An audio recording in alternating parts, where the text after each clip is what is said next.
Imagine, tu vis dans un pays qui se dit souverain, un État qui pense décider seul de son avenir. Et pourtant, dans l'ombre, ce sont des cabinets de conseil américains qui prennent les décisions. Santé, armée, éducation ou encore retraite, rien n'échappe à leur influence. En 2022, le Sénat français publie un rapport explosif. Il révèle qu'en l'espace de quelques années, les dépenses de l'État en cabinet privé ont littéralement explosé. Parmi eux, un nom revient sans cesse, McKinsey et compagnie.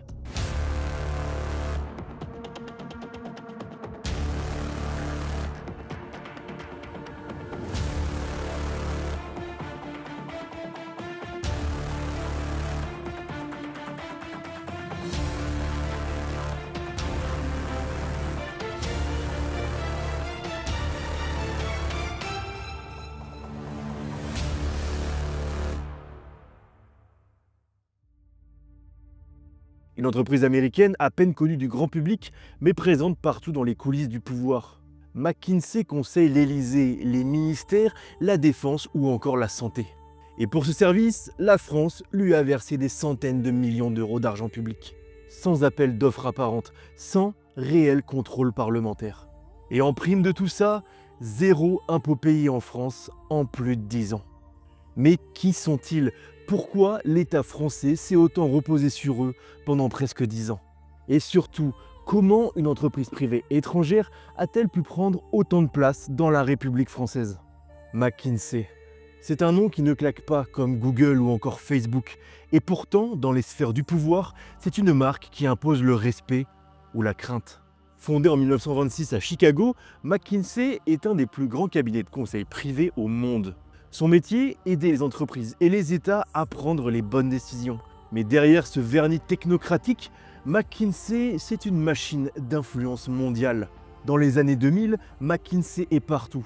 Il restructure General Motors, conseille la CIA après le 11 septembre, travaille avec les grandes banques pendant la crise de 2008 et forme même les futurs présidents américains dans ses rangs.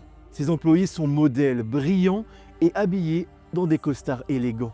Polytechniciens, HEC, Harvard ou encore l'ENA, on les appelle parfois les McKinsey Boys. Leur méthode est d'analyser, d'optimiser, d'automatiser et de dépolitiser la décision. Ils arrivent avec des slides, des graphiques et des PowerPoint, et souvent, l'administration publique leur dit oui. Le problème, ce n'est pas leurs compétences. Le problème, c'est qu'en France, les décisions politiques sont souvent externalisées. Parce que l'État ne gouverne plus, il sous-traite ses choix. Tout commence discrètement. Dès les années 2000, des cabinets de conseil comme McKinsey sont sollicités pour accompagner quelques ministères. Ils interviennent ponctuellement pour des audits ou des analyses sectorielles. Rien d'alarmant. Enfin, pas encore. À partir des années 2010, leur présence s'intensifie dans tous les domaines. Et avec l'élection d'Emmanuel Macron en 2017, la machine s'emballe. Le rapport du Sénat, publié en mars 2022, est sans appel. Les dépenses de l'État en cabinet de conseil ont atteint plus d'1 milliard d'euros en 2021. 1 milliard d'euros. C'est un record absolu. Parmi ces firmes, McKinsey est l'une des plus présentes, mais surtout l'une des plus discrètes. McKinsey travaille pour énormément de ministères. L'éducation nationale, la justice, Bercy, le travail, l'écologie, encore les armées. Ces consultants planchent sur toutes les réformes, les retraites, les politiques de vaccination, la stratégie numérique ou encore juste l'armée. En fait, aucun secteur n'est épargné par McKinsey. Pendant la crise du Covid, McKinsey a été missionné pour gérer la logistique des vaccins. L'entreprise américaine a conseillé l'État français sur le stockage, la distribution ou encore les plannings. Montant de la facture, évidemment plusieurs millions d'euros.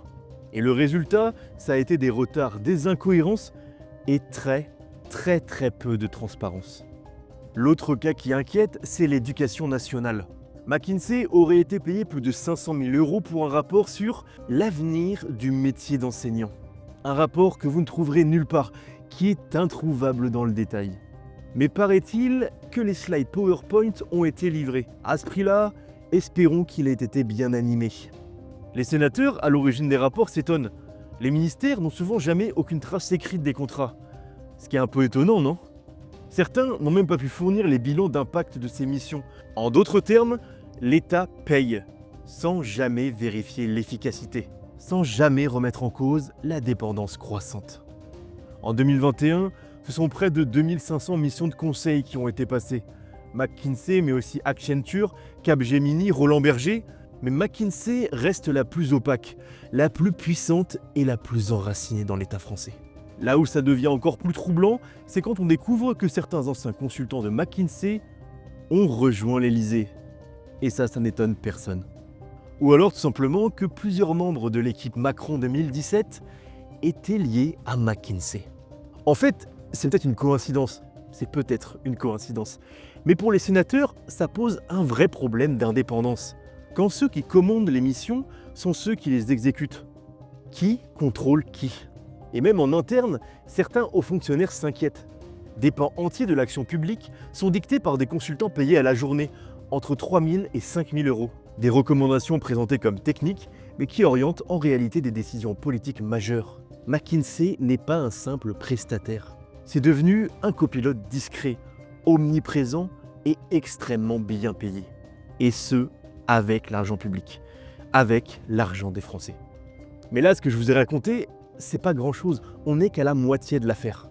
Car ce que je vais révéler par la suite, c'est que McKinsey, malgré ses contrats faramineux avec l'État, n'a pas payé 1 centime d'impôt sur les sociétés en France pendant plus de 10 ans. On est d'accord sur le fait que l'État français ait versé des centaines de millions d'euros à McKinsey pour des conseils, des rapports, des PowerPoint, mais des missions souvent mal documentées, parfois complètement inefficaces. Mais il y a pire que ça. Il y a vraiment pire que ça. Ce que le rapport du Sénat a mis à jour en 2022, c'est une anomalie fiscale, un vrai scandale. McKinsey France n'a pas payé d'impôt sur les sociétés pendant plus de 10 ans en France. T'as bien entendu, 0. Pas 1 centime. Tu te demandes, mais comment ça a pu passer? Comment ça a été possible? Eh bien grâce à une technique bien connue, l'optimisation fiscale agressive. McKinsey France n'est pas une entreprise indépendante, c'est une filiale d'une société mère basée dans l'État du Delaware, aux États-Unis. Et là, je te parle d'un paradis fiscal pour les entreprises. Peu de transparence, une fiscalité allégée et des déclarations minimales. Concrètement, McKinsey France facture des prestations à l'État français, mais reverse ensuite une grande partie de ses revenus à sa maison mère américaine, sous forme de redevances internes. Et ce mécanisme-là, il permet de faire disparaître les bénéfices réalisés en France. Résultat, aucun bénéfice imposable, et donc aucun impôt. Quand cette révélation éclate, la classe politique réagit. L'opposition crie au scandale. Le Sénat parle d'une fraude fiscale organisée. Le parquet national financier ouvre une enquête en avril 2022 pour blanchiment aggravé de fraude fiscale. Et Emmanuel Macron, qu'est-ce qu'il fait? Eh ben, il minimise les faits. Il a déclaré, s'il y a des preuves d'illégalité, que ça aille au pénal. Et c'est très bien. Mais le mal est fait. Dans l'opinion publique, le symbole est insupportable. Une entreprise étrangère grassement payée avec de l'argent public et qui ne rend rien à la collectivité. Et pendant ce temps-là, les Français paient la TVA, les cotisations ou encore l'impôt sur le revenu. Et McKinsey, ils paient leurs impôts, mais pas en France. Ils ne les paient pas en France. En fait, ce scandale fiscal, c'est peut-être la goutte de trop, à un moment où les Français sont déjà à bout de nerfs. La preuve noir sur blanc que l'État a non seulement délégué sa stratégie, mais qu'il a aussi toléré l'évasion fiscale déguisée de ceux qu'il paie. Et ce qui est troublant, c'est que McKinsey, c'est pas qu'une question d'impôt, c'est aussi une question de démocratie. Et dans la prochaine partie, on va se demander, mais qui gouverne vraiment? Qui gouverne notre pays?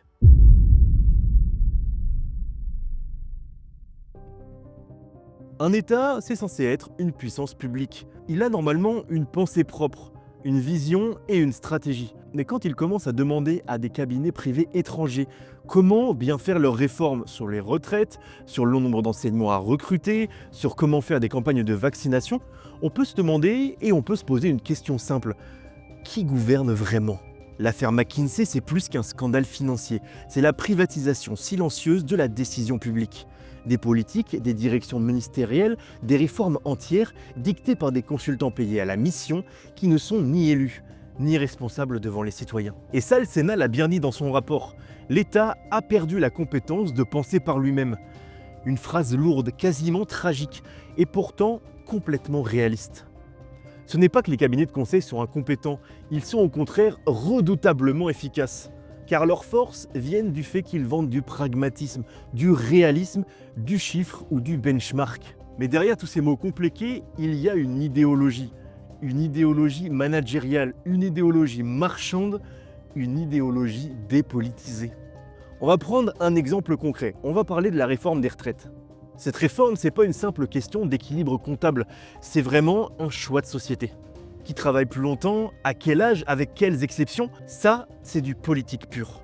Mais quand tu donnes cette mission à un cabinet externe, il va te répondre avec des tableaux, des scénarios et des modèles de projection. Et petit à petit, ce qui était une question de valeur devient une question de chiffres.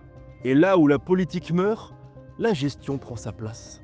Et évidemment, qui c'est qui trinque au milieu de tout ça? Ce sont les citoyens, absents de toutes ces discussions. Les recommandations de McKinsey ne sont pas débattues à l'Assemblée, elles ne sont pas votées, elles ne sont même pas publiques. Elles sont livrées sous forme de PowerPoint et personne ne sait vraiment qui a décidé quoi. Tu votes pour un gouvernement qui délègue ses choix à un cabinet privé étranger. Elle est où la démocratie là-dedans? Elle est où? Quand l'État perd sa capacité à penser, quand il externalise ses convictions, quand la technique remplace la politique, il cesse d'être un État, il devient un gestionnaire. Et c'est exactement ça que révèle le scandale McKinsey. C'est pas une affaire de chiffres, c'est une affaire de souveraineté perdue. Et une question demeure centrale. À qui appartient dorénavant la décision publique?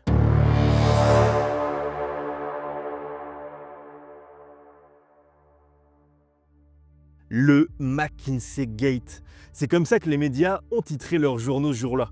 Mars 2022, le rapport du Sénat tombe comme une bombe.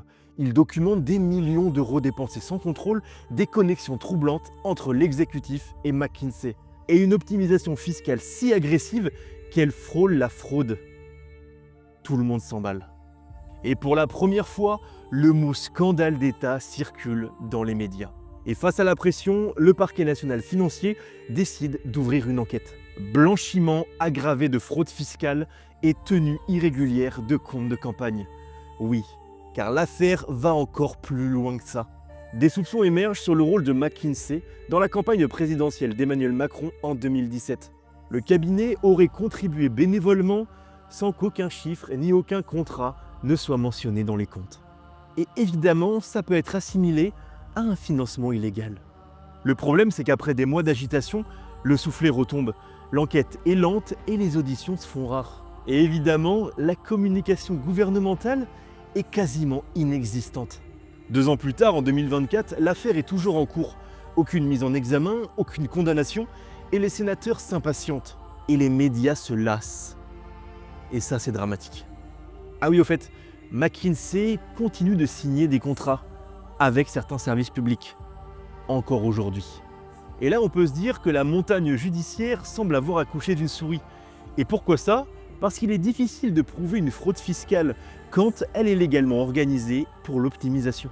Parce que les lois sont taillées sur mesure pour permettre ces montages financiers. Et parce que dans le fond, personne n'a vraiment intérêt à creuser trop profond. Malgré tout, il y a quand même des choses qui ont changé, et heureusement. Après la révélation du scandale, le gouvernement a promis plus de transparence. Un guide a été publié pour encadrer les recours au cabinet de conseil. Et les ministères doivent désormais mieux documenter leurs contrats. Mais sur le fond, le recours à des cabinets de conseil n'a pas diminué. Il est seulement devenu plus discret. Plusieurs propositions de loi ont été déposées pour limiter l'influence de ces firmes dans les décisions publiques.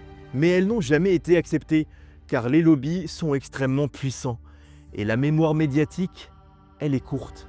Elle est vraiment courte. En fait, le scandale McKinsey, ça aurait pu être un vrai électrochoc. Il aurait pu rouvrir le débat sur la souveraineté politique, la transparence ou encore la responsabilité publique. Mais comme souvent, les institutions ont amorti le choc.